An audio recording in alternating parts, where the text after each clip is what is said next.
Good morning, everyone. This is your host, Elias, once again back with another episode of It's Showtime. And we're going to, my backdrop is a little bit different today. I'm actually at a work trip away from home. So, yeah, I don't have my full setup here. So that's why you can see my lighting is kind of weird. But yeah, I guess we can still do streams wherever we are, so that's good. And joining me today would be Jason. I'll be inviting him on shortly.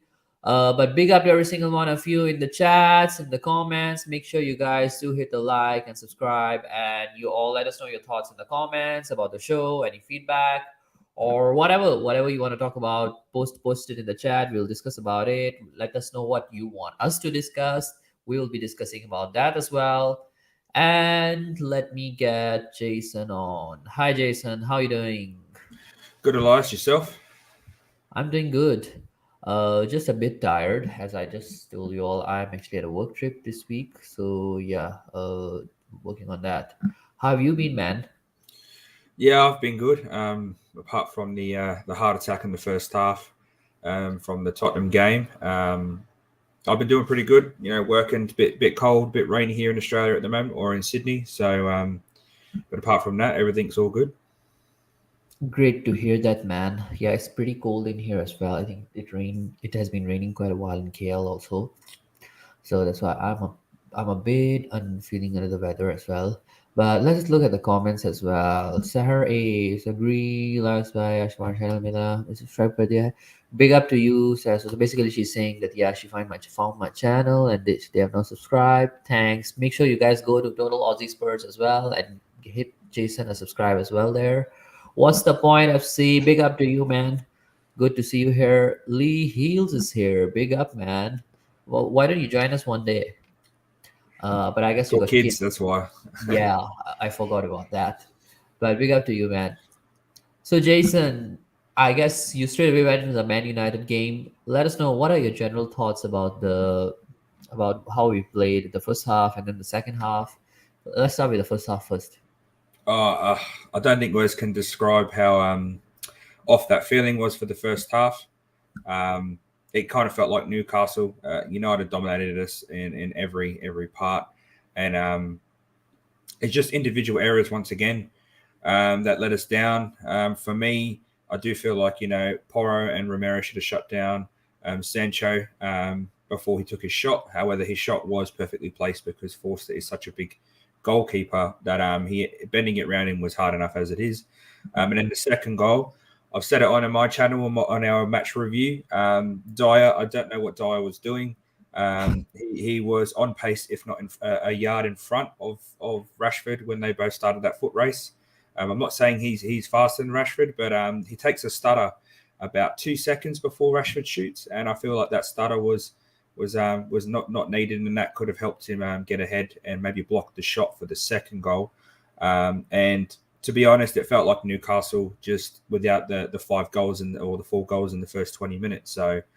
But apart from that, I mean, there's not much else we can say. The team did not play well. It kind of felt like we took a leaf out of the Newcastle book and put it straight back into the United game. So I don't know how you feel about it, but it was dreadful. The first half.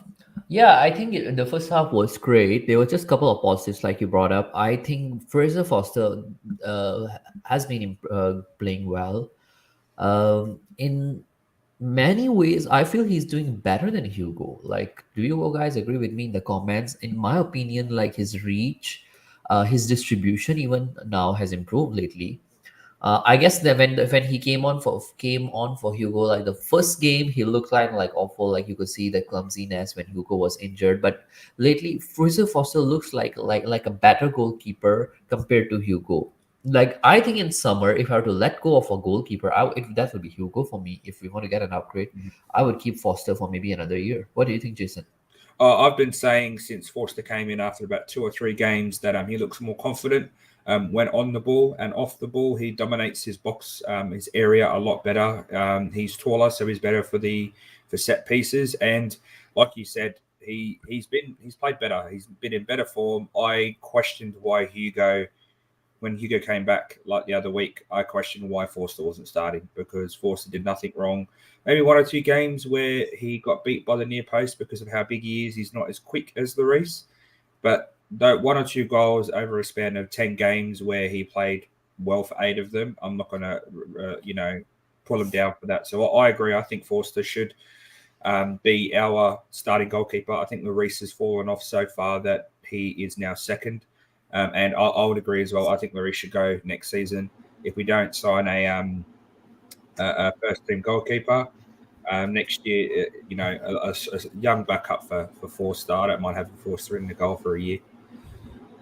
Yeah, man, I completely agree with you. I think I would take Foster over Lloris anytime. Like Lloris lately, I don't know what's going on with that whole issue. But big up to Steve for joining us as well. Steve, did you watch the Man United versus Spurs game? I did. Yeah. I wasn't surprised at the start. Very surprised with the way you came back. So credit to you. Definitely. Yeah, it looks like Ryan Mason's a more competent manager than Stellini, which is pretty mad. But your Too fan early to base judge, I shouldn't, guess. huh? Too early to judge, I guess.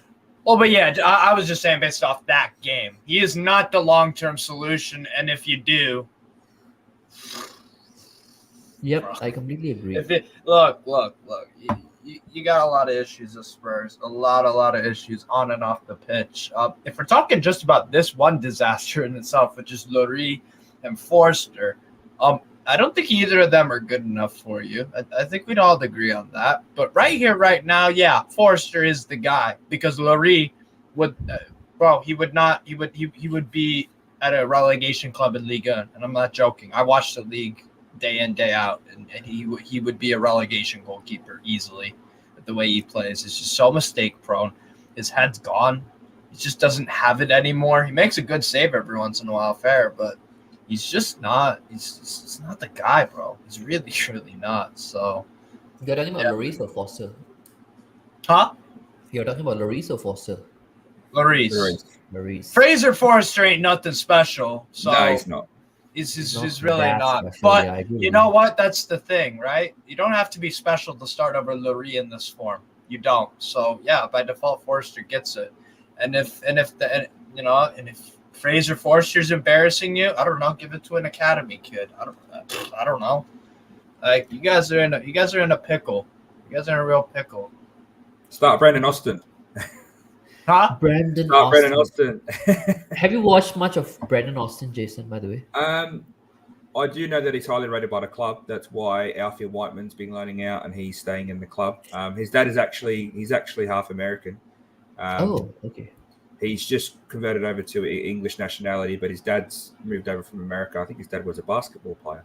But the club rates Brendan Austin higher than Alfie Whiteman, and Alfie Whiteman is a fairly decent goalkeeper. But for me, Austin isn't the goalkeeper to go to. I would personally, if we're not going to play either of them, I would play Austin just to give him some game time. See what he's made of. Austin for a goalkeeper is kind of short too, like 6'2". Austin? Yeah, Brendan Austin. I think he's... Is that your third choice? Yeah. That would be my third choice. I think Brendan Austin is about 181.8. Yeah, he's 6'2", but I mean, to be fair, the best goalkeeper in the world right now is Mike Maignan, and he is 5'9", I believe. I didn't think it was that small. Yeah. We were looking at him. He's not a big guy.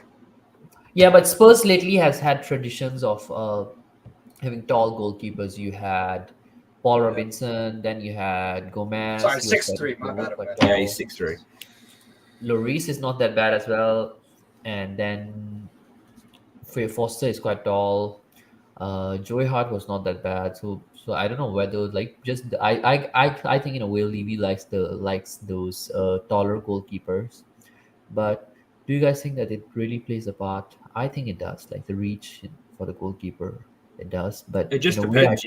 You can look at Jordan Pickford, and he's a small T-Rex. Yeah, he is a small goalkeeper. So, and he performs well. I'm not saying he's the go-to because I know we were linked with him due to Everton being so shit this year. Yeah. But it can work. You have to be very athletic if you're a smaller goalkeeper. Forster, like I said, Lloris is a lot more agile. That's why Forster gets beaten at the near post a bit more. However, Forster can dominate the box, and a couple of shots against United where he made himself big and blocked a couple of shots. I think one was Rashford in the box. He got in and shut him down close. It can help being taller, being bigger, but sometimes Lloris is a bit smaller, but he's a bit more agile. So I think you kind of it just weighs up what kind of goalkeeper you want, really. For me, I'd go for an Edison or a player like that can play out from the back with feet, who's confident. Because that's where we seem to make mistakes, is playing out from the back, and we're just really bad at it. Our defenders can't do it, and our goalkeepers can't. Yeah, I agree with you. But let's look at the comments. Some of the comments people have made about the first half. Poro needs to learn to service Kane and Son. Probably he's such a glory hole. Is it glory hole? Glory hole. That's a good one. I don't know if I would necessarily call him a glory hole. I guess that's one thing with the Spanish players. They get a lot of that sort of criticism because of. I won't say it's really criticism, but the way they play, sometimes they can look a little bit selfish in a way. Do you think Poro has that element as well? I guess he tries his best, like, to service Kane and Son, but I think most of the time it's the strikers that are not in the box, in my opinion. What do you Yeah, I think if you look at the amount of times we put the ball across the box against United, and Son kept coming short for some reason, he kept coming short, and Poro was never at the back post to slot it in. We could have had 2 or 3 goals easily if we had someone just in the box, and that's also Kane. The amount of times he drifts wide, or he drops so deep that there's no one in the box to put the ball to. That's I think our main problem as well is we have these wing backs, but we have Kane never stays in the box, so we don't have the target man in the box. Son's not tall enough. Kulu doesn't get in the box enough. So if we're going to play these wing backs, we really need to make sure Kane's sitting in that box. Yeah, man. Seriously, like, in my opinion, it's probably like the other day. There was another cross as well. The one that Kane made, actually. That cross was another one. I thought that somebody would have been in the box. Was it at the United? Yes, it was at the United game, and nobody was in the box. Like, Kulu was not there, Perisic was not there, Son was not there, even Poro was not there. I mean, for that cross as well. Like, that's another area I guess we are struggling.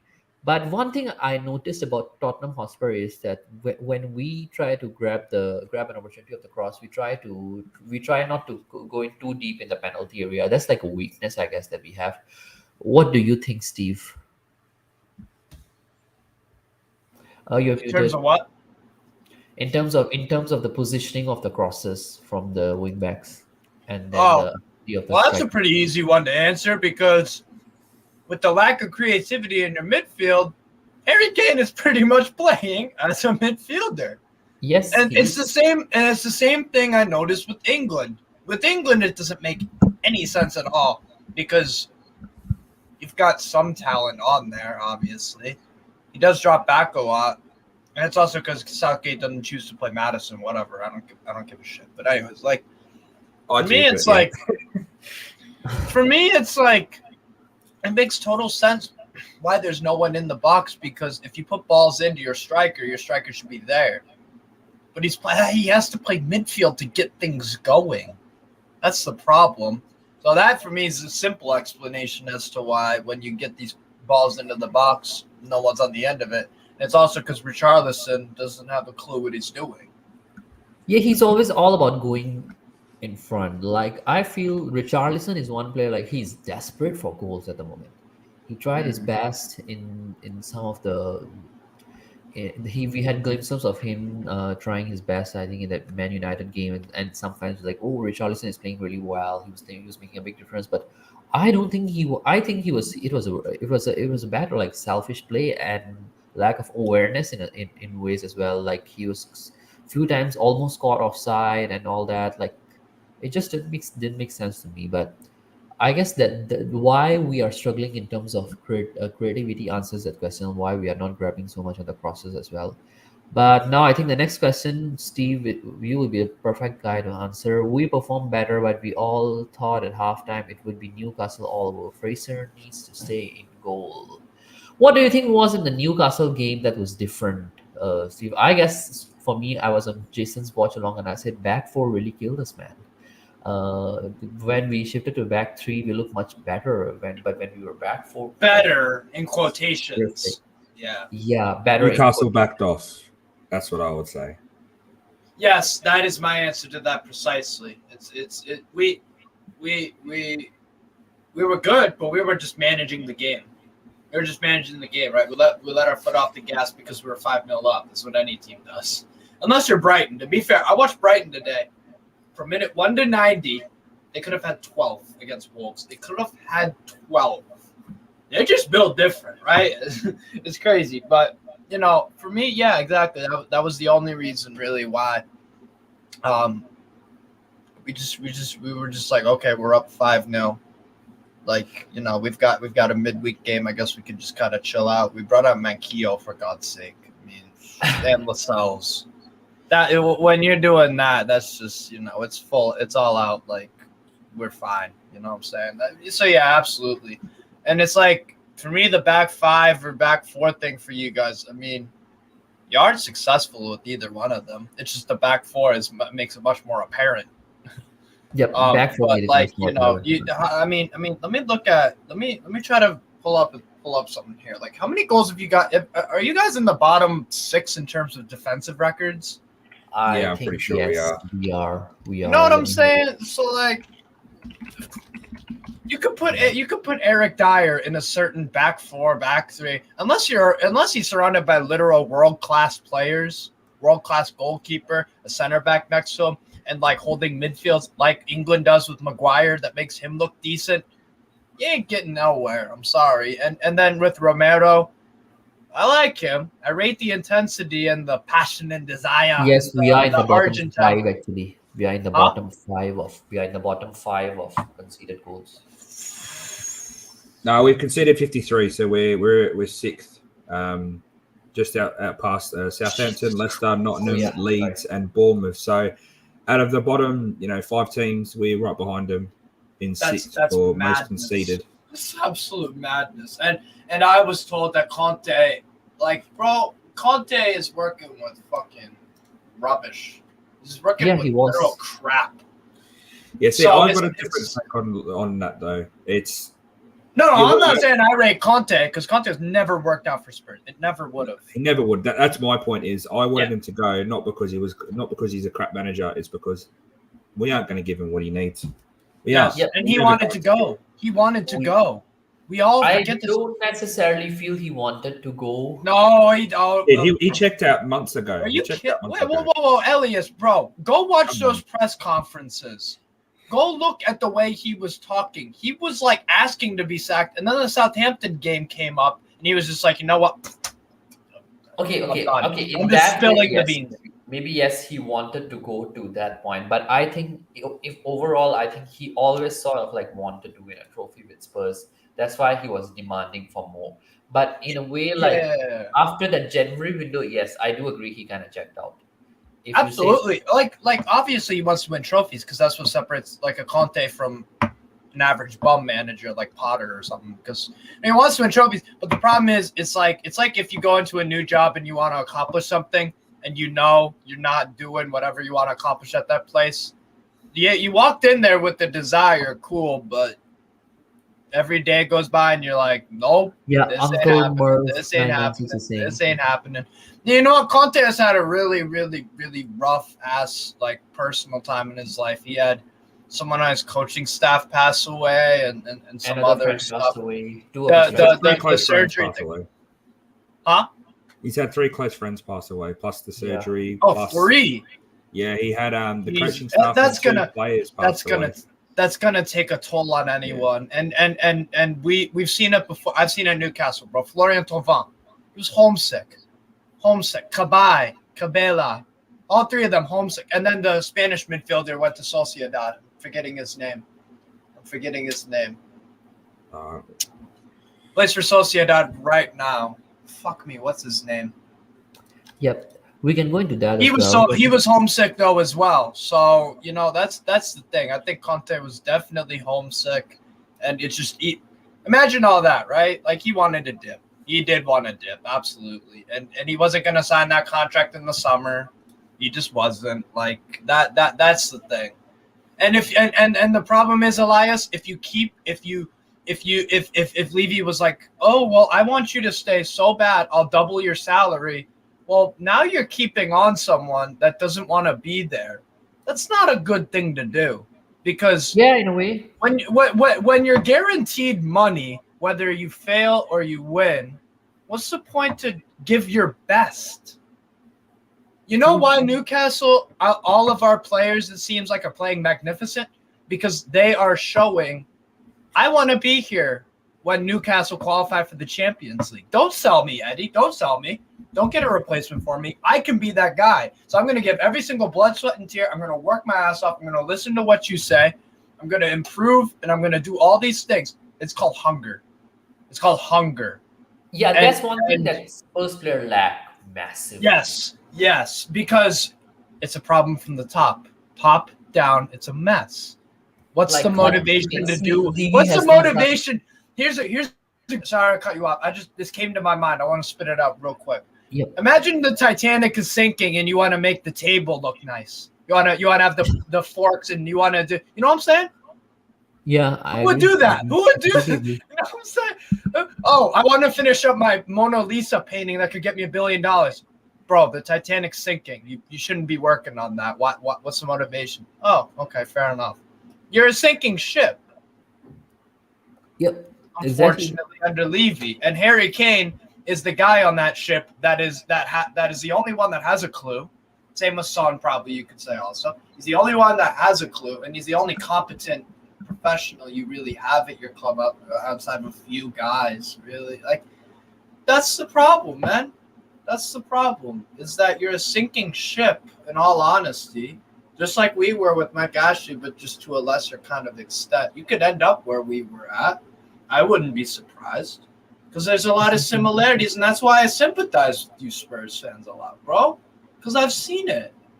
I've seen it happen before, what an ambitionless ownership and people at the club from top down don't care. It's not fun. Yep. You know? Let's look at some of the comments, guys. Then we go into the second half. Hugo has given up on our defense. He's got no security back there. One of the best shot stoppers I've seen. I actually feel that the reason why he's not playing right now is that he has just given up. Basically, it's not that he's injured. All this injury theory, don't give me that BS. I don't trust that. Have you heard what they said? They said apparently, from what I heard, he was yelling at some of the players, and they've turned on him and said, "Hang on, how shit were you this season? Don't start having a go at us when you've been just as bad." And for me, he should have been I don't deny that as well. And I don't deny that as well. Hugo is not leading as well that well. The way he has been performing is awful lately. So the fact is that when he is the captain, backline is worse. He is not giving in those performances.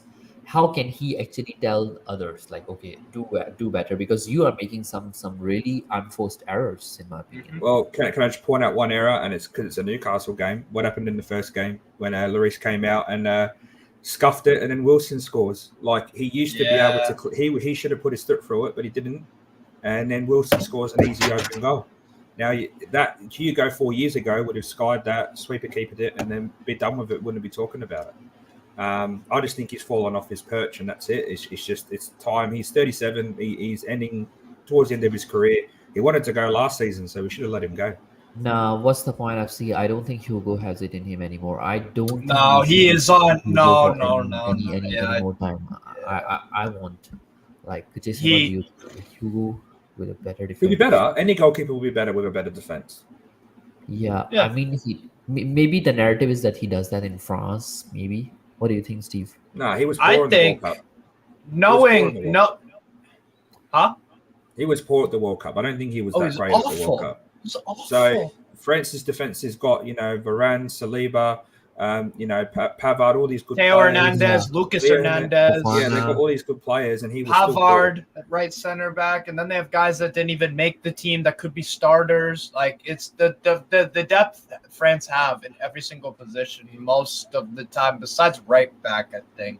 Yeah, Pavard's probably their best right back, and he's a center back. So exactly. No, and that's the thing. So no, he's not better with a better defense. He's still shambolic. It's like, if we have, what's the notable improvement with Newcastle? Yeah, we have a better defense, but also a better goalkeeper. Why is our defensive record so much better than last year? Why is it the best defense in the league by, 13 goals over Arsenal, who are the current, won't be later league leaders? You have a better goalkeeper in, bro. You've got Dan Burns playing left back. Exactly. And the reason why he plays left back is because Trippier bombs up the pitch, and it's essentially a 3-3-4 when we're high up in that. And that's why Dan Burn plays left back. Sometimes he gets skinned, though. Sometimes he does get skinned. But Dan Burn is a bend don't break kind of defender. He really is. And he'll try his best to like recover or like just go to ground and try to tackle you. Like you'll get past him, but you might take a little bit of a beating or whatever. So yeah, man. For me, Lloris is not the level of Spurs. Not at all. I agree. Now Lee has a question. What do you think how we set up and the subs Mason made? I wanted to discuss about this particularly. Have you guys heard that actually this was our best XG in any Spurs game since 15th October 2022? Don't bring XG. Why you don't like stats, is it? No, I just think XG is something that you can kind of manipulate. However, it does also kind of give a sort of example of how the game went. But you're right. The second half, we absolutely dominated because I don't know what happened. I don't know if Mason fired a rocket up their ass or if he just told them, you know what, go all out. It just seemed like the team clicked in the second half. I don't know. Unless, United didn't back off because they had a few chances in that. Bruno one that he should have scored. I don't know how he didn't score that. But carry on with your XG. I'd just like to say that for me, XG isn't the be-all and end-all, but it does give an indication of how the game went. I think in certain instances it can be used, but I always look at stat. I'm an eye test guy. Because anyone could be an analyst if it was just statistics. You just read them off a phone or a piece of paper. For me, it's the eye test thing. And what's the point of I get that if you like Hugo, that's cool. That's your thing, bro. I haven't been impressed with Hugo for about 3 years now. I've seen a notable decline with national team and with Spurs. He's amazing in certain games, and he's made some incredible saves, of course. But it's the mistakes. It's almost like for every incredible save, for every 2 incredible saves, you get a horrible, horrible, horrible mistake. And that's not a great ratio. That's exactly my point. And the other thing is, what's the point? FC actually, this guy is not a Spurs fan, and he's the one saying that Hugo is not good. Yeah, because he wants us to lose. That's why. Probably, yeah. Steve, you want us to lose, right? That's why you're in all the Spurs chat. Actually, Steve, tell us why you're so active in the Spurs community. By the way, the other day you shared with us in the chat. Yeah, bro, because I hate horrible, shitty ownership in sports because we as fans are the fucking backbone of this. They are nothing. They're nothing without us because we pay in dollar bills, yo. Like fucking Wu-Tang Clan stuff, bro. Come on now. We have so much fucking power and we don't even realize it because we choose to be pussies and we choose to just not do anything about it. Like, you know what? English fans choose to act when they're in an Everton situation, when they're going to get relegated. Not the Spurs ones, by the way. No, the Spurs, bro. I mean, your fan base is lost. I don't even know. It's too divided. That's the problem. It's far too divided. It's you know what? The things that a stadium can do to influence things. A fucking stadium that, from what I've heard from multiple Spurs fans, there's nothing, you couldn't tell it was a Spurs stadium because there's nothing about former legends. There's nothing with the trophies that you've won. There's nothing commemorate. This not like the Gallagher end or Stratford End. There's nothing associated. The only way you could tell us the Spurs stadium is the chicken on top. That's it. Well, I can say because I went back to England in January and I stayed near the Emirates because that's where my family's all from. But if you walk around the Emirates, they have previous and past legends, the likes of Ian Wright, Dennis Bergkamp, Henry. They have statues out the front. They have, you walk down one bridge and they've got players of old, George Graham and all that. You know, you go to Tottenham, and I didn't see one. I went to the Man City game, and I'll be honest, the stadium's gorgeous, but I didn't see one. Inside, you can see it, but on the outside, you can't see anything. No history, nothing from what I saw. There's no soul. There's no soul from what that's direct words from a bunch of Spurs fans that I know that are on this kind of Levy out thing. Well, you should be. It's football fans should not be treated like shit. If it's Sunderland, I can kind of turn a blind eye. But besides them, bro, I deeply care about every single club and fan base on this earth because they deserve much, much better than certain, or owners want to treat them, bro. I mean, come on, man. It's fucking ridiculous. But you know what? There comes a point where the fans, they have to realize this. They have to realize this before it turns into an Everton situation, before it turns into a Newcastle situation where we're relegated twice. Yep. I mean, for God's sake, we need to, as football fans, we need to demand a lot fucking more of our clubs, right?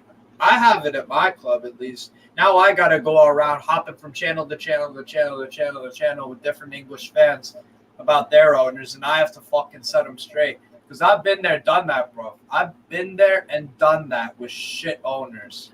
And people feeling like that, no. We don't do this YouTube thing just because we're bored or whatever. It's because we have the love for the sport and your specific club. Exactly. That's the end of it, bro. So, you know what? It probably is going to take a relegation. And it's and if Arsenal do a fucking treble or something, I don't know, because that's what Everton fans are putting up with. Well, so far Arsenal is bottling it, so we are safe. Well, and you know what? This might hurt your ears and your soul a little bit, but I'm gonna just say it straight up right now. If Arsenal won that game against City, we'd be having a different conversation about the Levy out thing. We would be having a different conversation. Because if your direct rivals are failing, just like you are, it makes it easier pill to swallow. If they're dominating, they're tearing apart. I mean, look at Everton again. Their city rivals are every single year they become more and more relevant than Everton. Everton become a history relic from what they did in the 80s. It's 2023. It's nearly 40 years ago when Everton were once relevant. David Moyes, if you want to say, when they made a Champions League playoff and whatnot. Like, wake up. Wake the fuck up. Why do I have to tell you? Why the fuck do I have to tell you? It just doesn't make sense, man. Why the fuck are you defending Levy? What is so good about him? I'm not there, people. So. Oh, I know you're not. This is just a message to fucking just people who don't want to change their mind on it. Bro, wake the fuck up. Otherwise, your club's going to die. I'm gonna be sat there pissing and laughing when you're fine when certain people are Levy out or whatever, and it's too late. Exactly. It could be too late at one point. I'm sorry I'm ranting, but I feel very passionate about this, bro. It's just on a Man United channel, and I'm saying, like, bro, you gotta get the Glazers out because, like, bro, we don't deserve shit owners in football. They should be. They're the custodians. Actually, I would have been Levy out even if Spurs won a Carabao Cup or something like that, an FA Cup. Yep. Oh, guys, that's the problem. Is if we win, I think that'll change, and that's for me. It's not the older fans; it's more of the newer fans that have been brought along in the last 10 to 15 years. That are because we're so worldwide now. They're never going to run out of people coming to the stadium buying merchandise. It's the older generation, that are more Levy out because they've seen the good days, and the fact is we're now an enterprise. We're not a football club. That's a brand. What it is. We're now everyone's like, oh, Tottenham. You can associate with them, and then you can go and watch Beyonce. You can go and watch the NFL. You can go and see the boxing. It's not you don't go there for the football anymore. You just go there. You're an advertisement board for Son and Kane are an advertisement board. Yep. So I won't get sold because he makes so much money for us, and I've said that multiple times. He's the biggest player in the Asian community, so we're going to keep him until he's like 35. sorry, 45 to Oh yeah. bring the money in. I've had that theory as well because again I've heard from Spurs fans. There's South Korean fans. They're flocking in. They're flocking in, and they'll go to the club shop. They'll get the authentic with the sun on the back with the Champions League patch, and they'll spend $200 like nothing happened. Yep, exactly. I mean, it's crazy, and it happens every single day, every single match day. It's crazy. It's crazy, man. And yeah, until he gets sold or something, or if Kane goes to Chelsea or something, drastic stuff has to happen. Because I have more foresight into this than because again I've had crap owners. I could spot a crap owner, a crap manager, or any of that because I've been through so much with Newcastle, man. So it is what it is. Yeah, man. I pity you guys in the past, and now I think you guys pity us. So karma is a bitch. Big up to you. There was a comment here just now. I was trying to look at it. Which was it? No, sorry, not the comment. Earlier on, somebody was we were discussing about the stadium actually, and Steve, you brought up a good point. Jason, I don't know. Have you ever been to Anfield before, Jason? No, the only stadiums I've been is White Hart Lane, Burnley Stadium, and then obviously the new Tottenham Hotspur. Oh, and Highbury Arsenal back when I was like. Oh wow. Yeah. Have you guys actually spoken to Liverpool fans, or if you have, or if you guys watch it on TV as well? What's that thing about Anfield that makes Anfield like the fortress of Liverpool? I mean, I know this season their record has not been that great, but what's about Anfield that we just can't figure out? And now it's kind of relevant as well because we are going there tomorrow. Yes, tomorrow. Tomorrow morning, yeah. For me, it's tonight. Yes. For Steve, it will be tomorrow. What makes Anfield such a fortress, such an arena where Liverpool has that big stronghold, like they're kind of like unbeatable there, and we haven't beaten Liverpool there since 2011. Like that Anfield Hoo Doo is with us for I can tell you why. Been with us for a long time. Yeah, Jason. Because I don't know if you know, but Liverpoolians consider themselves non-English. I don't know if you know this. And the reason why they do that is because back in the past, the government hasn't really treated the area of Liverpool that well. So they kind of don't class themselves as English. So when there's home games, it's kind of like a whole little mini nation, like San Marino kind of size, where everyone in there's either Liverpool or Everton, and that's it. There's no, you go to London, there's United, there's Chelsea, there's Tottenham, Arsenal, Fulham, there's City, there's Newcastle. You go to Liverpool, it's majority is Liverpool or Everton, and the fans are the reason why Anfield is so dominating, so hostile, so hard to win, because they're literally the top 13th and 14th man on the pitch. It's just the culture of Liverpool as a club and their fan base that they just. Liverpool have been shit this season, but they still might finish above us. And that's how bad we've kind of fallen off. Yep, Steve. Yeah, I mean that's a great point. I completely forgot about that. To be honest, I've heard from multiple people like they don't consider themselves English. They consider themselves Scouse. Yeah, it's just, and you know what What I've noticed, and I've only been following football since 2014, but I look into a lot of things, do a lot of research. Well, even when Liverpool are crap, they've had a good home record against your Manchester Uniteds, Arsenal, Tottenham, any of these big hitters. They've always had a pretty good home record. Like, I think the only team that has given them consistent trouble from what I've seen since about 2014 is Crystal Palace. Exactly. I think I've seen Crystal Palace away to Anfield win 3 or 4 times, I want to say. Like, it's crazy. It's crazy, man. But yeah, for me, Anfield, they've just had a tradition. They've had a tradition of, this is Anfield. We don't fuck around. They've got a really, really a good fan base and whatnot. Yeah, bro. Liverpool is just built different. Exactly. Liverpool fans built it that way. Yeah, I won't deny the fact as well, and I guess there are few stadiums like that. One other thing the other day we were discussing at Tottenham away was the style of Liverpool's structure in their stadium. Like they are not that corporate. The way they treat the fans, the way it looks like you ask the Tottenham fans these days, they all say that when you go to Tottenham Hotspur Stadium, it looks like that, yeah, you have come to some form of an airport.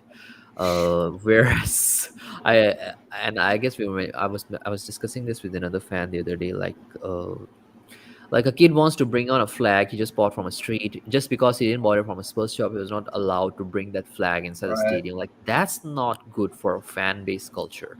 Like that doesn't encourage your fans. It's kind of discouraging in many regards.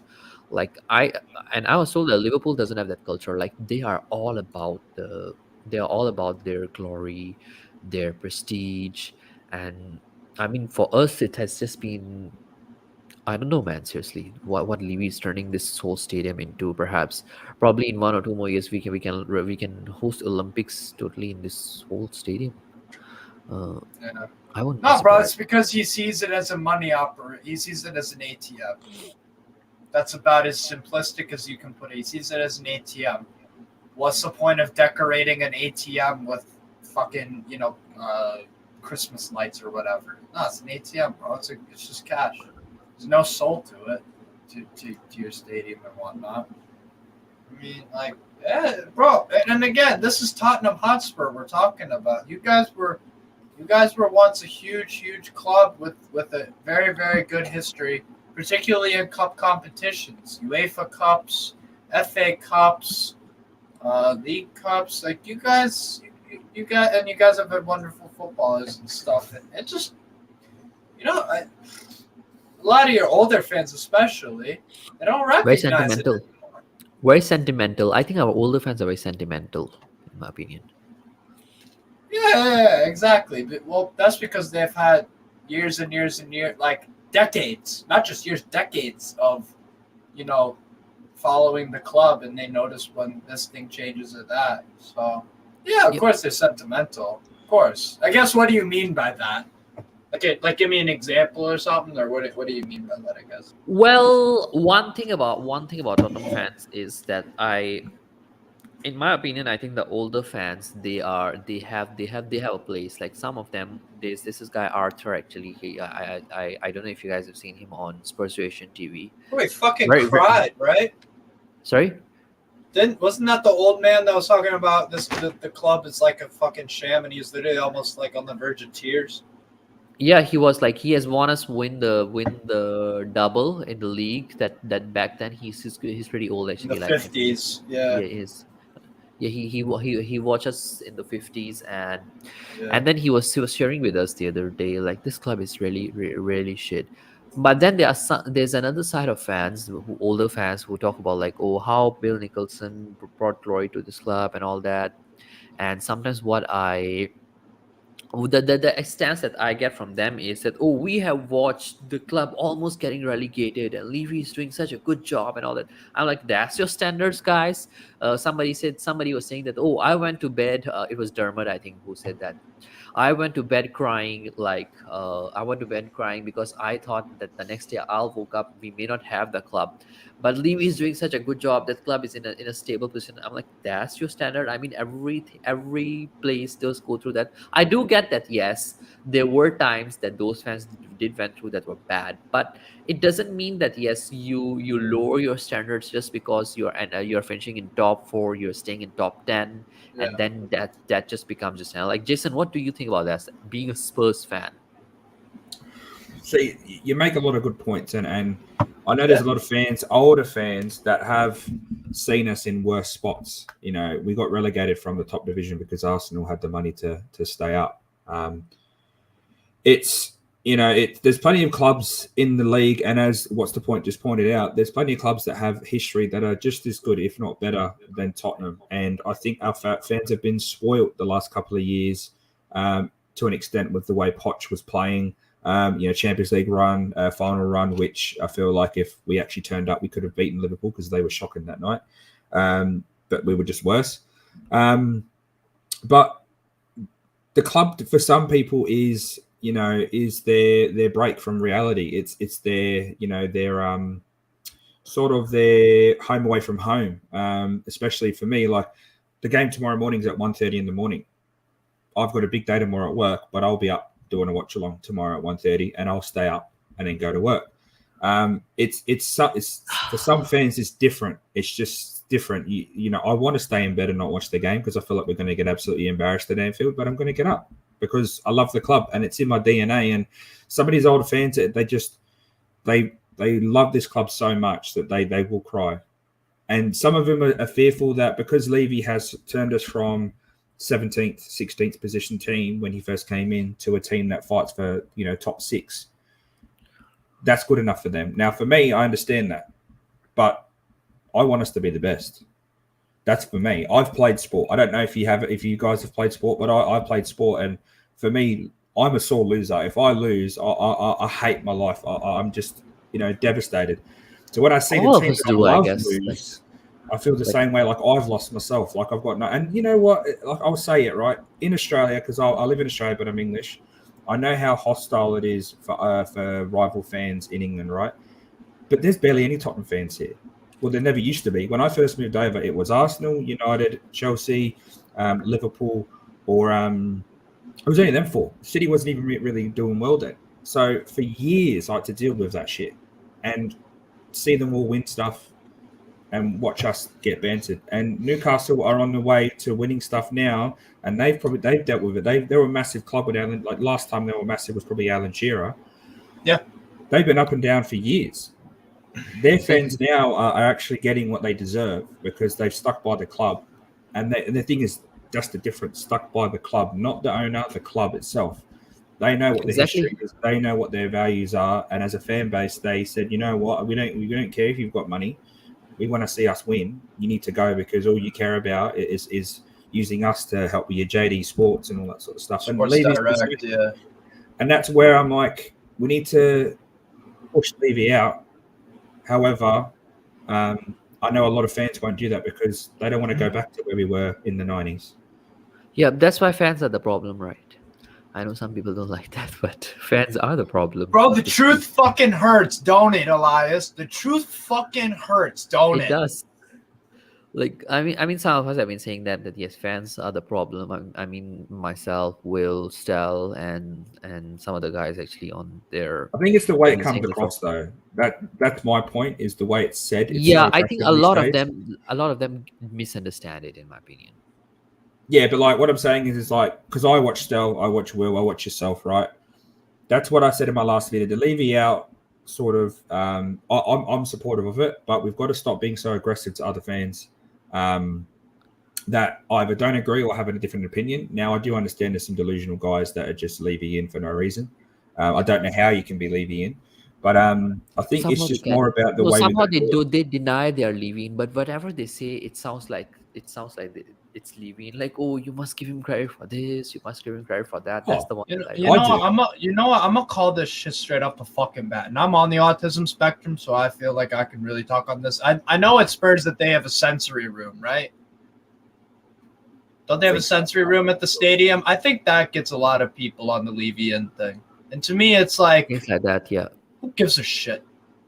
Yeah, I'm telling you right now, just because he did one good thing doesn't mean he's the right guy. And that's great. Exactly. But anyone could have built the autism sensory room. Who gives a fuck? Honestly, who gives a fuck? And I'm someone with autism. I understand that's great. But like, just because someone does one good thing, it's like saying, oh, well, Hitler wasn't that bad. He loved animals. I'm not saying Levy's Hitler. I'm just saying, and I'm giving an extreme example to point out, to strengthen my point, right? Just because someone does one good thing doesn't mean that they're actually good.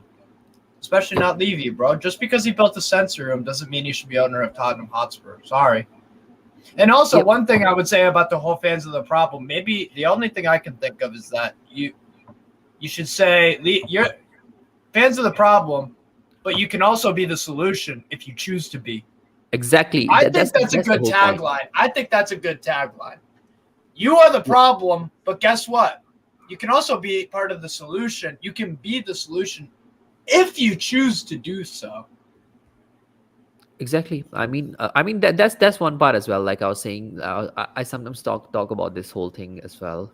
Fans are the problem, but there are certain fans that are not the problem as well, and they are. I applaud them. Like let's say Jason, for instance. He has to stay awake until I guess 3 a.m. in the morning to finish the game. I guess. I'll be definitely going to sleep. But yeah, the game will finish if they get kickoffs. What 1:30 is it for me? Let me double check. Yes, 1:30, I guess. Yeah, Because so 11:30 here in Malaysia. 3:30, and then I'll have to go to work after that because there's no point. So I'll end up going to bed early tonight.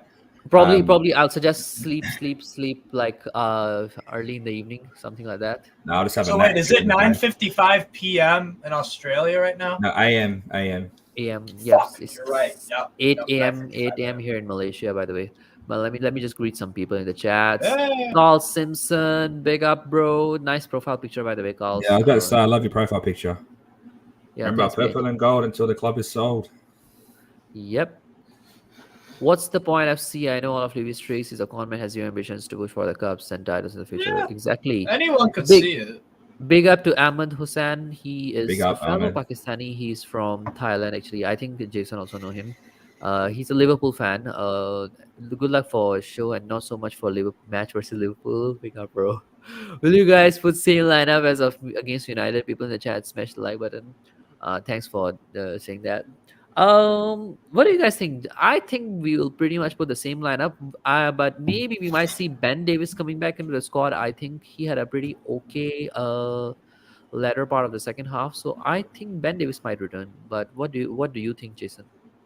Well, it depends on what position. I think Lenglet was quite poor against United, especially in the first half. I know Romero and Dyer both made mistakes, but I don't think Lenglet was anywhere near as good as what anybody else would say. Depends on where you put Davies. Do you put him at left wing back over Perisic, or do you play him as left centre back? Because for me, I feel like he's better off in the left wing back role because Perisic just doesn't offer anything defensively, and you know the likes of Trent and Robertson are going to have a field day. Because for me, if we had Royal, I'd play Royal and Davies on the wings against Liverpool Exactly. and play it because Robertson and you know. Trent are just going to have a field day against Porro and Perisic, and then you add in Salah.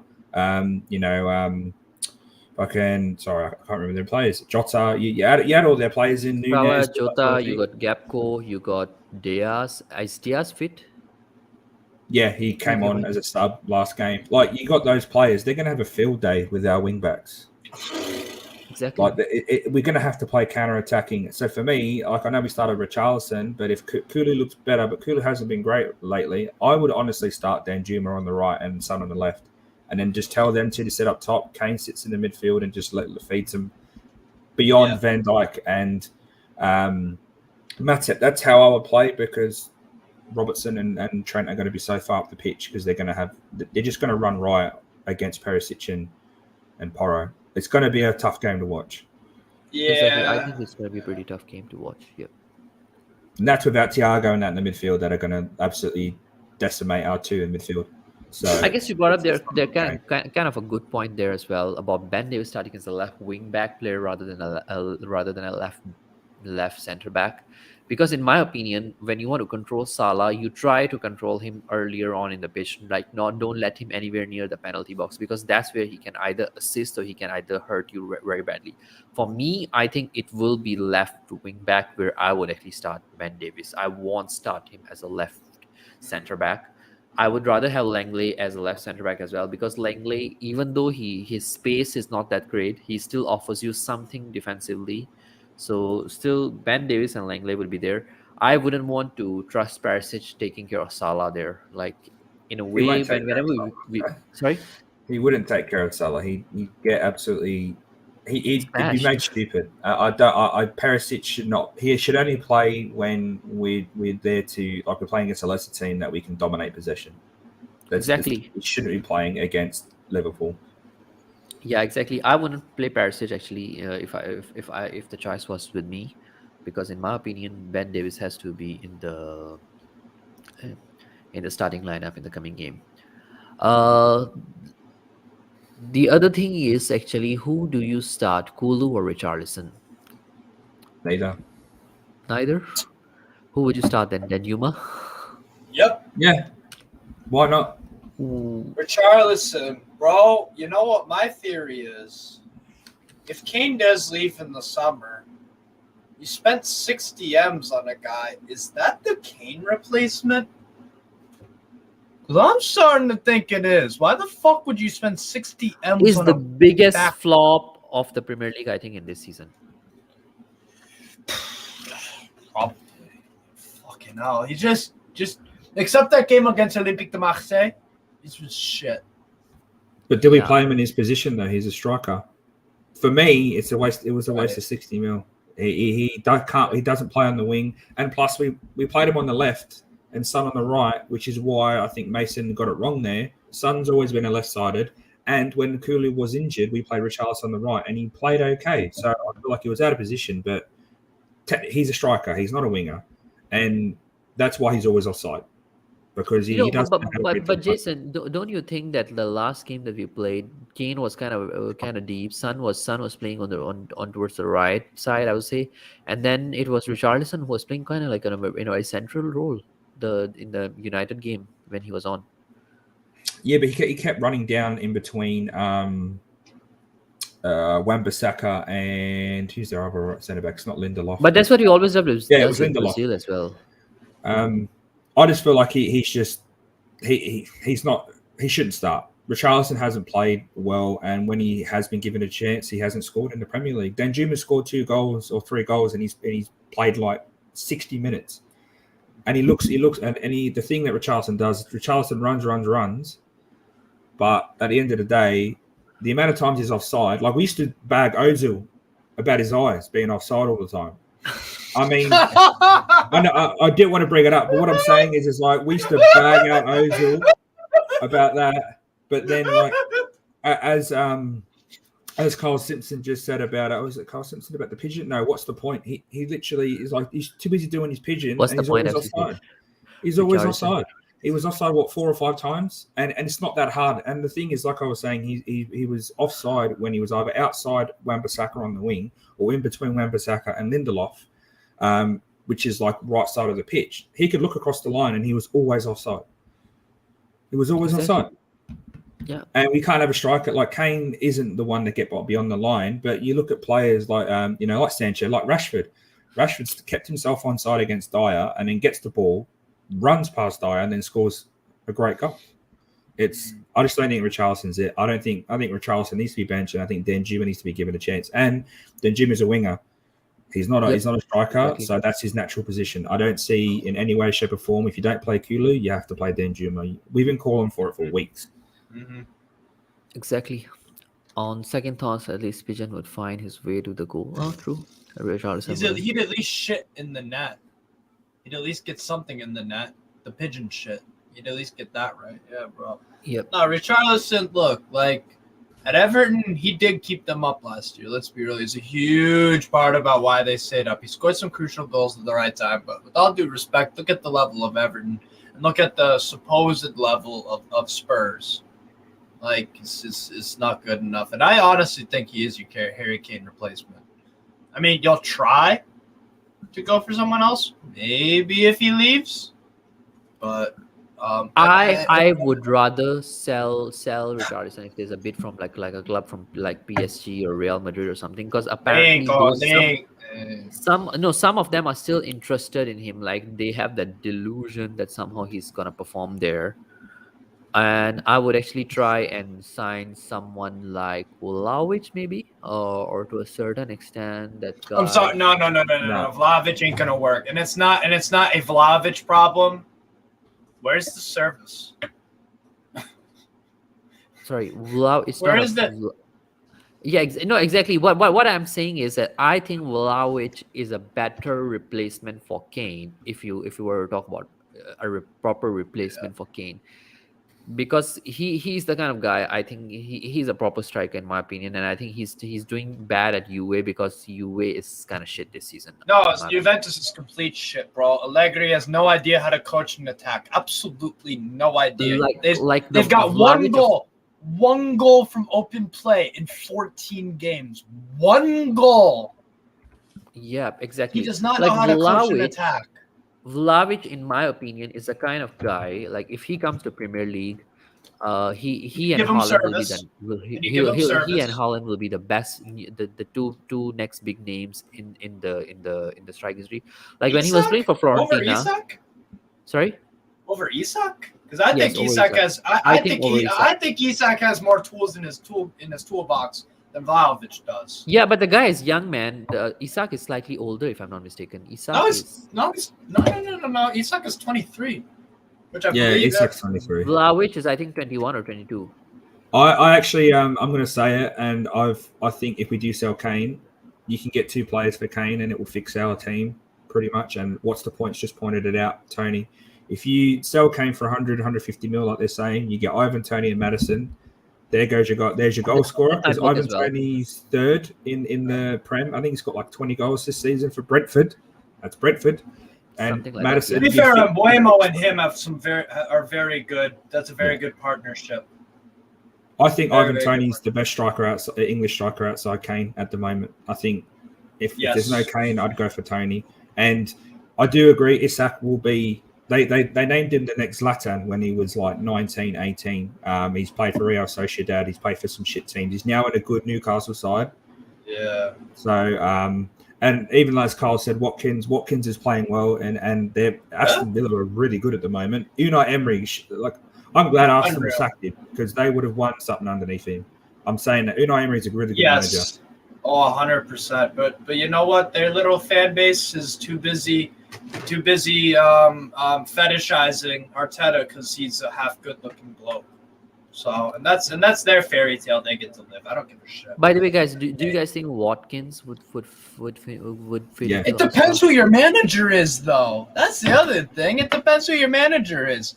If you have Poch, you get Watkins. That's my thing. That would work. If it's Poch, Watkins would fly, and definitely. For me, with the Ivan Toney thing, I don't disagree whatsoever. Ivan Toney's phenomenal, but the problem is the ban, obviously, and you just don't know how long. Okay, I'm just gonna throw you out a hypothetical there. What if you signed him before the ban was announced, and then he gets a lifetime ban because the FA want to set a precedent that you can't bet on? What is it? 300 different violations. 300. Exactly. Like, they could set a precedent. You could sign him for 70 M's. What if he even gets like a 2-year ban? He's 27. That's 2 years out of football. Go on. Yeah. Thomas Partey's still playing. Thomas Partey is a different issue. It's for me. It's you're right. If Toney gets charged and there's obviously evidence, then there's no point getting him. However, and we know how football works, by the way, with punishing less severe things than things are more severe. Example, you just said a rapist and someone who gambled on a football match. But you're right. The one with the football. Yeah. You're right, completely right. But Armin's actually brought up a really good point, and this is the point I wanted to make about Richarlison was we should have said that if we spent that 60 million, and it's just spitballing here, if we didn't sign Perisic, he was on, I think, 198,000 a year, just under Kane, and that's a week pounds. And if we didn't sign Richarlison with his fee and his pay, we could have got Bastoni, and our defense would have been completely fixed. And we could have got Bastoni, and we could have bought Nick Pope for 11 mil from Burnley, and we would have been a much better team. Exactly. Straight up. Yeah, wouldn't disagree at all. This one is Madison in a very poor Leicester team has 9 goals and 7 assists, 16 goal contributions with Tony, and on 24 goal contributions, that's 40 goal contributions there. I completely agree. And even the lower end of that, if it's not 40, it'll be like 30, 35. That ain't half bad from 2 fucking players. That's 15 apiece. And Madison, for me, it's almost any club should be looking at signing James Madison. I guess we are battling Newcastle and, if I'm not mistaken, Liverpool at the moment. In the bid. He doesn't fit Liverpool whatsoever. They'll stick with Thiago. They need to replace Henderson before they replace Thiago. Problem is, Klopp is super sentimental. Super sentimental. True. He doesn't like letting go of players unless they ask for a transfer request. That's why I don't take Liverpool seriously anymore. because you're gonna keep That's why Milner Klopp, around. Klopp would kind of suit Levy. Levy is kind of sentimental as well. He doesn't like to let He's go of super his players. fucking sentimental, and you wonder why he's only won one of everything. Actually, He's a buffet in a manager. way, Very successful buffet manager, but it's only one of everything, and that's it. Yeah, in a way, I actually feel like, let's say if something were to happen at Liverpool, like they really were to finish like at a really bad position in the table, like finish out of Europe, Klopp gets a sack and Levy No. hires They're never sacking summer. him. They're never. No. They'll Yeah, never that's the sack thing him. that Liverpool They will will never sack Klopp. never. And you Never know on why? earth You they know will why? sack Because Klopp. FSG are money driven, just like your boy Levy, just like Exactly. your boy fucking Kroenke, your fucking boy the Glazers. They're all just worried about the cash dollar bills, yo. Look at Liverpool's valuation as a club pre-Klopp, after Klopp. The Big difference. merchandise before Klopp and after Klopp. Look at the advertisement and sponsorship deals before Klopp and after Klopp. Look at the New Balance deal while it was in place, while Klopp was before Klopp, and while they took it. And look at the Nike deal. They ain't sacking Klopp ever. He is the reason why they could sell the club for $4 billion, $5 billion like that. Yeah, by the way, Liverpool has a great influence in a lot of countries right now. Yeah. I mean, recently, you all may not know, Liverpool opened a club shop in Malaysia, like a dedicated club shop for Liverpool in Malaysia. They have a big fan base here in Malaysia as well, and they are doing some really good sponsor deals as well. Just because now they have that glory and the prestige in their pocket. They even have like this thing called 7-Eleven. I think 7-Eleven is in quite a few countries. Yeah, 7-Eleven. It's a gas station. 7-Eleven. Yeah, There's we have it here as well. something kind of similar to 7-Eleven here in Malaysia called My News. We call it My News. My News actually they have some deal with Liverpool. Like you have to buy a certain particular one of the brands, and then you collect like certain amount of stickers, and then you get like a Liverpool So jersey. Panini similar to that. Yeah, Panini stickers. So something like that. Like you can like I was like, man, when would we see these kind of things happen? Doing with Tottenham, like getting Liverpool jersey is now becoming a thing. Like people want to get that, and that's why sponsors want to actually even get those kind of deals with Spurs.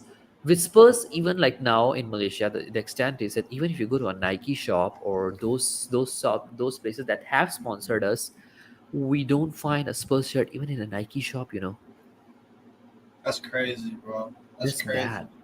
And you know what? The other reason why that Liverpool will never, ever, ever sack Klopp, never, ever, is because he defends the owners in the press conferences. Always defends the owners. He always simps to them. And even if it pisses off the fan base, it don't piss off enough of the fan base. And it sounds like a perfect manager for Levy, I tell you. Yeah, absolutely, bro. He is a puppet. He is a puppet. He defends FSG. He defended him even when they fucked him over, and he doesn't even realize because he's too fucking. He's in his own world. He is a guy that wanted to leave Liverpool, but his wife. He said when he extended his contract a year and a half ago, I believe. He said his wife was like, "Oh, you can't leave. Oh, don't do this. You love it here. I know you do." There you go. That's what you get. You don't actually want to be there, bro. If you look at those press conferences, you look at so many games this year where, like, I remember they destroyed Rangers 7-0, and they went with a diamond setup in midfield. I haven't seen it since. And their midfield has been a consistent shit show. So, but Ahmad, if you wanted predictions from me for the Spurs Liverpool tomorrow, I'm gonna go 2-1 Liverpool. 2-1 Liverpool. I think just based off of the head-to-head and whenever I've watched Spurs go down to Liverpool, I've pretty much always said I've always thought that they could really give you a hiding. I've always kind of thought that. Like I'm sure I predicted 3-0, 4-0, all that kind of stuff, but. Guys got a draw there last year, and they're going for the quad. You know what I mean? And you pretty much stopped their Premier League title. You had a huge influence in that later in the season. So, like, I don't know. For me, it'll be a 2-1 loss, I think, for Spurs if I'm looking at it like that. Yeah, Something like that. You guys always manage to make it close at Anfield, but you lose. I remember Firmino a few years ago, 90th minute winner, if I'm not mistaken. It was pretty late in the game, right? Yep, pretty late. So you guys, I mean, you lose, but you lose competitively. So small wins. 2-1, 2-1. Yeah, 2-1 they're the sounds fair. worst. They're the What do you worst. think, Jason? 2 or 3-1 to Liverpool. I think just 3-1. 3-1 would be my prediction. I honestly think they're just gonna overrun us out wide, and then we can't rely on the likes of Dyer to stop them from scoring. I think it will be 3-1. 2 goals from Salah and 1, I think, will be from Jota. I've got Gakpo, Salah. Yeah, so either one of them might score as well. In my opinion, I think Jota might score. Then Yeah, I'll go Salah. Salah will score in the first 25 minutes of the game. I think you'll pull one back through Harry Kane, maybe a penalty or something. And then I'll go with Gakpo to get the winner. I agree with that one.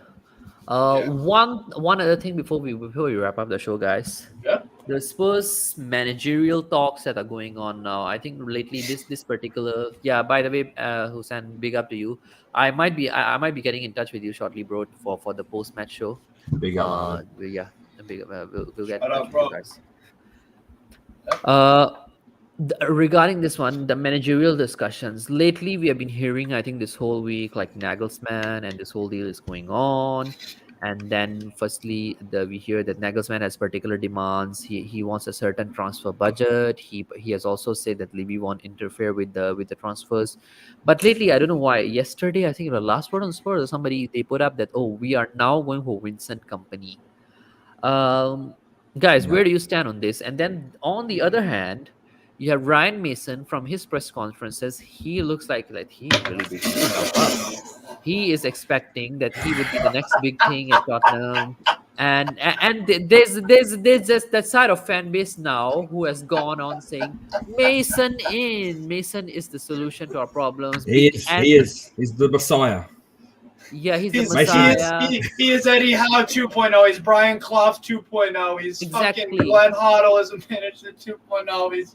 You know what he is? He's Frank Lampard. He's probably tiny bit better of a version of a manager Frank Lampard is. That's about all you're gonna get.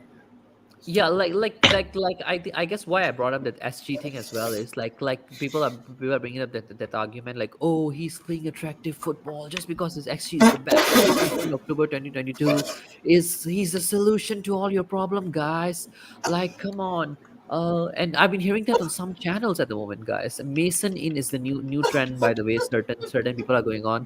For 1 week, these people were Levy out, and suddenly they are like, "Oh, Mason in." Like Levy is doing a great job. He's starting a project. Guys, where do you all stand on this?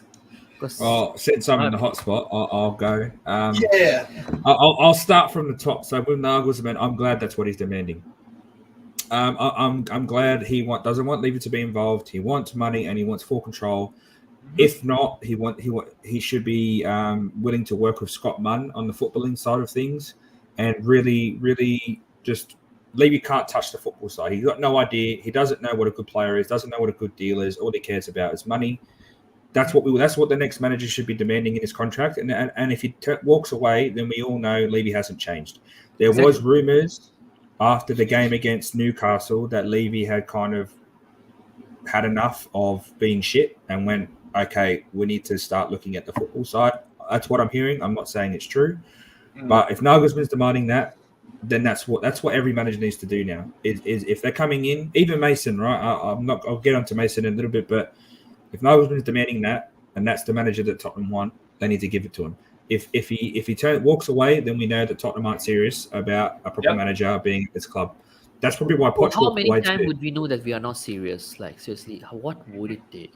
That's the thing. I'm hearing that the Levy has kind of seen the light, like just seen the light. He's finally admitted that he may have got it all wrong. I don't know how true it is. There's no sources, but I've been watching some channels and that people have said that that's what's happened. However, I think that's why Poch is going to Chelsea, because Poch gave the same thing and Levy's gone, nah. This would have been when Conte was on his way out. So, a month or two ago, and Poch has gone, nah. I want this. If you don't give it to me, I'm going to go elsewhere. And they've gone, okay, no. get smacked by Newcastle, and then Levy's like, shit, maybe I was wrong. Poch is pretty much going to go to Chelsea, so he's fucked up his first man that he wants, and he may mess up Nagelsmann because of it. Now, going on to Mason, we have said this in our own preview, match review for the United game. There was good things and there were bad things. For me, the Son and Richarlison thing, there's tactical changes that Mason needs to address. However, he was proactive, and I liked that. I'm not saying he should be the manager, but if we don't get our first choice in Nagelsmann, Vincent Kompany isn't going to come to us because he's just brought Burnley up, and he knows his team. They know his system. He's going to stay there for at least the season, so we aren't going to get Vincent. Worst case scenario, if we're not serious about a manager and no good manager is going to come in, then you might as well just give it to Mason and we'll just write it off as a shit season, because he isn't good enough yet. He needs experience. He's like Arteta. He shadowed Conte, but only for 18 months. Arteta was at Pep for 3 or 4 years and was a fairly good player himself. So for me, I don't want Mason in next year, but if we can't get Nagelsmann, then you might as well give it to Mason, because anybody else that we get is just going to be a scramble, like the Nuno deal was. Yep, exactly. I mean, anybody else, Vincent Kompany, I don't think is a solution as well, in my opinion. Like I feel like his pedigree will help. His pedigree, the fact that he's won at the top, he's just fresh to come out, and he seems like he knows what he's doing with Burnley. He really, they smashed the Championship. Like he decimated teams. And he's changed. Burnley were a team that just hit the ball long, and they were very, very physical under Sean Dyche. He's turned them into a proper attacking team, and he's going to go for it next year. I can guarantee it. Next year he will go for it. He's going to stuff a few teams at what's it called? What's their stadium called? God damn it! Oh, I don't know. Turf Moor. Turf Moor. That's it. Turf Moor. They are going to stuff a few teams at Turf Moor. One of the big six. I guarantee it, because.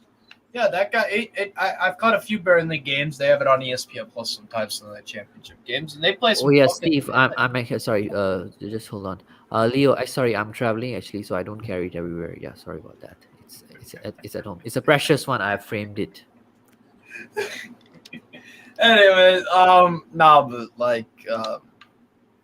no, you shouldn't go. If Ryan Mason is your manager, again, it's just another reason why I can't take you guys seriously in any way. Sorry, but and for me, if Kompany has a brain and Kompany looks at the disaster that Lampard and Gerrard have pretty much threw their careers in the trash, you just make a name for yourself for a few years at Burnley. Really get to know what you're doing. Why is Eddie Howe a manager that a lot of people respect and whatnot? It's because he's been in and amongst it at Bournemouth for a while. He took him and did really well at Bournemouth. So he took from bottom of League 2 with a minus 17 point deduction, took him all the way to the Premier League, and then kept him there for 5 years, even a top 10 finish. And then, you know what? The best part, how he handled his career was, after Bournemouth, he didn't take a job right away. He self-evaluated and said, what are my strengths and weaknesses? I want to go learn from other people. People criticize his defensive, could he coach a defense? And he was like, you know what? Yeah, that's a legit criticism. I want to go work on that. I'm going to go talk to Diego. That's always good to see in a manager as well. Exactly. Self-reflection, bro, and improvement and whatnot. And so, he struggled with maybe Levy should do some self-reflection as well. Start working for another club. He doesn't give a shit, though. He doesn't give a shit, and that's the thing. Eddie Howe does. That's the key difference, bro. You know what I'm saying? But yeah, for me, it's like, and Vincent Kompany, for me, I think he's got the right mentality and all that. I just want to see what he can do at Burnley for a little bit, just like with at Bournemouth. Just establish yourself in the Premier League for about 4 years. See if maybe you could go on a European tour. You never know. Just see who you can establish yourself. That's what Eddie Howe did. And I think that's what Kompany should do. Now, if he did go to Spurs, I do think, it could work, but he is destined to fail under Levy. So that's the problem. Basically, what you need for a successful manager at Spurs, you have to be a puppet. You have to be a yes man, and you have to squeeze the most out of talent that you recruit. Someone like Poch, someone like Klopp, someone like Yeah. I don't think Nagelsmann is that kind of manager. No, Definitely, not at It'd be all. someone like Potter, someone like Yes, Potter, yes, yes, Someone- yes. someone who he Nail can't on work the with the head. best. someone can like work with Stevie whatever's G, good. but I don't think he'll come either. No. Oh, I don't want Stevie G. Look at Aston Villa. Look, they bro, have he's done a it. rotten No. to the core. Yeah, You know, but he's bad. I follow Rangers. A huge Rangers fan, bro. And Michael Beale was the guy the whole time behind the scenes, actually doing the tactics and stuff. Stevie G was just there G'ing the guys up. He's a cheerleader. He's a cheerleader, and he's a name, and that's helpful and all that. But there's no substance to what Steven Gerrard offers as a manager. No substance at all. No coaching, no tactics, no awareness that he isn't a manager. And the same goes for Fat Frank, bro. He has no clue that he's actually a wank manager, and if he does, well, he's doing a good job of hiding it. Yep, Because exactly. he's But hey, it is what it is, man. Yeah, man. What do I know? You know quite a lot actually. But guys, just wanna emphasize a bit on the part. So I put up the links in the chat. Jason's channel is here all across. Go to Total Aussie Spurs, and if you haven't already, go and hit the like and a subscribe there. And if you haven't already, go to Strasbourg Steve as well, and then his channel is also there in the link. This guy does some pretty cool content. Like he looks all over Europe, like Europe, and he does content for like other leagues as well, Yeah. League One, Serie A, and all that kind of stuff. So if you're interested in that, go have a look at that. Like I think he's the guy if you want to know a bit more about European football from slightly wider perspective. He is the guy I think I have Yeah. found so far in the Thank Spurs you, bro. community, through Yeah, Spurs that's high community praise, man. Thank you. to take some info and to know about some of those players who don't play in England. And yeah, that's the one.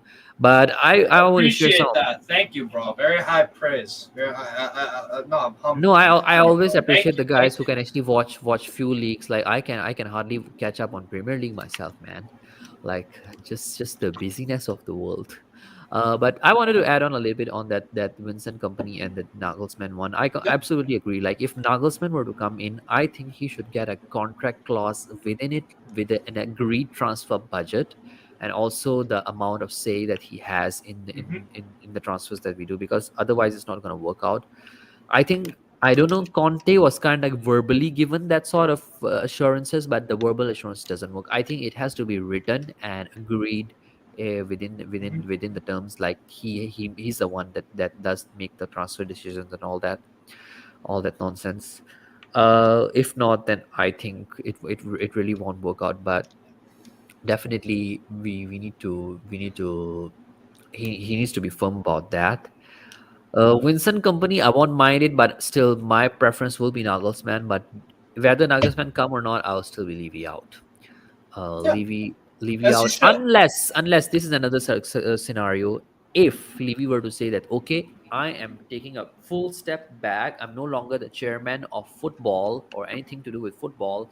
I am just part of Enig. I just have the shares and all that in the club. I would not interfere with any footballing matters. And then you appoint a new chairman. Levy is just outside, as like how Joe Louis is at the moment. I wouldn't mind that. The only problem with that, though, is that it's underrated. I don't know how many jobs you guys have been a part of, but have you ever had a job? Have you ever been in a social situation where one person is there that just the vibe, something ain't right, something is off. You could tell if they're a fake, if they're a phony.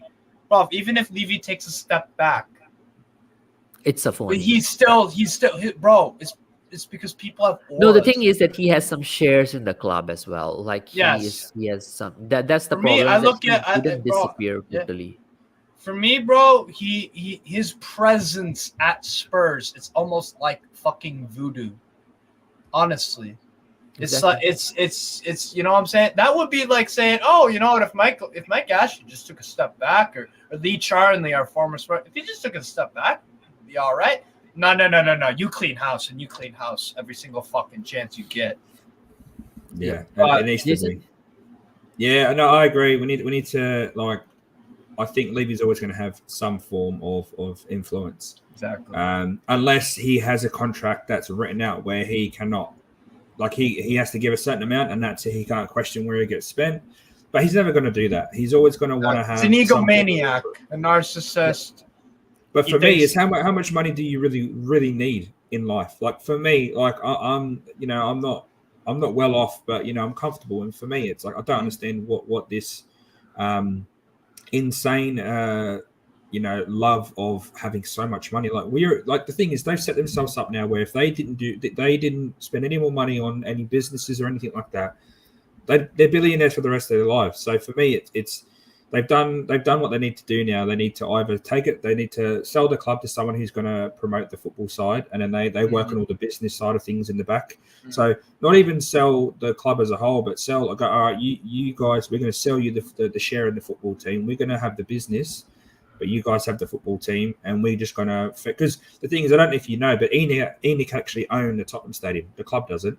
Yep. So if they sell, how much is that stadium worth? How much is it built for? $1 billion at least, I right? think it's $1 billion. So I think that they value the club at a total of like $4 billion. It's worth $2 billion, but they'll sell it for $4 billion. For me, they're like, even if they sell the club, you have to rent the stadium out because ENIC own it. So either way, they're going to make money whether they own the club or not. So and they will be always involved in the going to have club an input somehow. Yeah, They will and until the always stadium's paid off, and then they can sell. They'll sell the stadium to whoever owns it next, and it will be $2 billion on top of the $4 billion they spent for the whole club. Like it'll be something stupid. Madness. It's madness. madness, So- really. I think That's they're in fair. here for the long haul. The only thing that we can look at is if Joe Lewis does end up passing, his daughter absolutely hates Daniel Levy. Oh. She hates him. Exactly. So for me, what's I think the lady's name actually? Joe Louis' I daughter. can't remember his daughter's Vivian, name. I think Vivian. Yeah, Vivian Lewis. Yeah, Why does she hate Levy? she doesn't like his. She's a football fan. She's a Tottenham fan. Oh, She doesn't okay. like the way he There runs you the go. club. She's openly said that she wants him to, but she obviously her dad's the one that owns it. So whatever he says goes. But she's openly criticised Levy, and you know what? There's one thing that another channel brought up, but it's also like we need to start if with the next manager that comes in, we need to have a hierarchy where the players can't just go to Levy. The players just can't run to Levy. Yeah, and that's tell them fucking they don't- bullshit. It doesn't happen. That's- Can you imagine that if is- Alex Ferguson had that at United? Bro, I was critical. I'm critical of fucking. I don't know if you guys know, but the USMNT World Cup situation with Reyna. There are boundaries you don't overstep. With Gio Reyna's parents texting the sporting director. And by the way, I agree with them. Reyna should be starting, but you as a parent, no. Yeah. Nope. Exactly, There are no. professional lines in the sand that you don't cross. Players going to a fucking chairman because of stuff on the pitch. Well, apparently we have Yeah. a footballers committee in Tottenham. By the way, Have you guys Again, heard of another it? thing that's complete bollocks, and that undermines any manager until that is gone. Any And manager. Eric Because- Dyer is in that committee, by the way, guys. Just so you know. Yeah, the shit is Bro, player on that's- the pitch. The guy can't even back himself up on the pitch, so I don't know why he has a say of what the club. Look, Eric Dyer is a great person, right? I follow him on Instagram. His interactions with fans, he is a genuine good bloke, but he is not Yeah. a top 10 Premier League centre back. 20. He plays better in CDM. He plays No, better no. in the centre defence. Yes, I've always thought that. When was the last time he even played as a CDM? Poch, and he used to play next to Dembele, I'm pretty sure, and then he That's a switched while to ago. Dembele Yeah. and Ali with Ericsson in front, and Dembele was That's a always while back. ago, yo. Jesus Christ. Yeah, I'm hearing a lot about Donna Cullen as well. Everyone's it's hashtag Cullen out as well because she's the one that turned down. I'm pretty sure she turned down Poch. She's the main person that turned down Poch to come back. Yep. Jesus Apparently. Christ. She's Yeah, another no. horrible lady as well. And speaking of horrible ladies, there are some Tottenham channels actually who have some horrible ladies defending Levy right now. Check out Spurs Between the Lines, guys. If you all want to hit a subscribe there, listen to the. If you want to see some Levy insims. Yep, Levy in some. Go check out. But I agree with what's the point, FC, right there. We don't have any ex-footballers that are on the panel apart from or on the board apart from Ledley King, who's he's like a liaison with I think Yaya Torre is another one. But where's Glenn Hoddle? I know everyone hates Jamie O'Hara because he's on TalkSport, but like he's a massive Tottenham fan. He some of the stuff he said lately, I agree with. Some of the stuff he says in the past, he's quite outlandish. You got like Jermaine Defoe's at the club, but he wasn't a winner at Tottenham, but he knows what the club's about. He's the one that gave Harry Kane a number 18. He's the one that pushed Harry Kane to be the player that he is today. We need ex-footballers to come out, and they need to stop worrying about Sky Sports and all that sort of stuff. They need to worry about the club that they supposedly love, and that's if Jimmy Greaves, God bless his soul, was here, I'm sure he'd say the same thing. We need ex-players, and we need pundits to stop dancing around this whole Levy shit and actually say it how it is, because they're just as bad. The likes of Gary Neville, Jamie Carragher, none of them have got the balls to turn out and say Levy should be good. Oh, they have a few times, but not really. They're not really trying to help start a movement to get him out because they don't give a fuck. Besides their club, I get that, but at the same time, I'm on a Man United show. I'm on Liverpool shows. I'm on Spurs shows. I'm on shows with people with shit ownership and chairman and all that, because I'm a guy who's a football fan, and I don't like seeing fellow football fans, Sunderland aside probably, I don't like seeing them getting dragged through the fucking mud. Like it's not acceptable, because we are the backbone of the sport. If no one watches football, it's ping pong.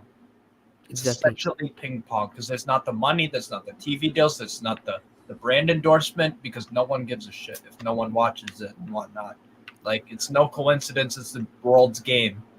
It's no coincidence. Like, that's the thing. It's like if these ex-players were so aggressive, were so relentless, and a bunch of them were, Levy might take away your club perks. But guess what? If you are so aggressive in the Levy out thing, if you go join the protest even, and if you really push, guess what? What if Levy sells in 2 years, and then you'll get your new perks back? Yep, or at least you step down and you see Vivian coming in as a chairman, something like that. Yeah. For me, it's like the harder and aggressiver you push it with the stature of a player that you are, and that's going to change things. Like, bro, you could be you could be the reason why that owner, one of the big reasons why that owner leaves, because his PR is going to take a fucking beating if Peter Crouch, Defoe, if one of the Tottenham legends like Glenn Hoddle or whatever called out the club and was like aggressive with it, then Levy will eventually sell, because then the PR, if people idolize players, and the PR is strong with them, and that's for a reason, because people listen to them. Even a player that's like bang average as fuck, like Jamie O'Hara, people still listen to him. He still has a platform and whatnot. So, but it is what Alan Shearer was very outspoken on Mike Ashley, very, very outspoken. He took away his club perks for years and years and years. Now he's the club ambassador while we're going into the Champions League. He's the global ambassador of the club, Alan Shearer. It makes sense. That's the prime example right there of a player being aggressively against an owner, and then the owner fucks off eventually, and then now he's back at the club, and the club is in a much healthier, incredible state. Yep. But guys, I'm reaching the end of the show. Actually, I'm going to start work soon already. I'm at a hotel now. The breakfast is starting, so I need to go and monitor that part of things as well. But before I do that, Jason, when will you be on next? I guess is your watch along. Let us know about your channel. So watch along 1 a.m. Australian time. So it'll probably be, let me guess, that'll be probably 4 p.m. When's the game kick off? 3:30. 3:30. in UK, so it'd be 3 o'clock UK time. I'm pretty sure it's kickoff. Game kicks off for me at I think at 11:30 a.m. 11:30 a.m. for you guys. It's 11:30 p.m. for me. So, guys, if you haven't already, go check out Total Odds SPURS. I'm dropping the links again.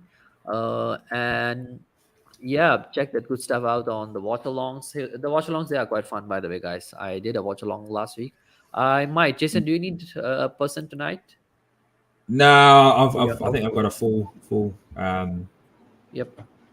channel tonight, and plus I think some of the boys are going to rage it. So it'll be a fun one, especially if we lose at Anfield. But yeah, I think it's a full one. So we'll have to tee up another one another time.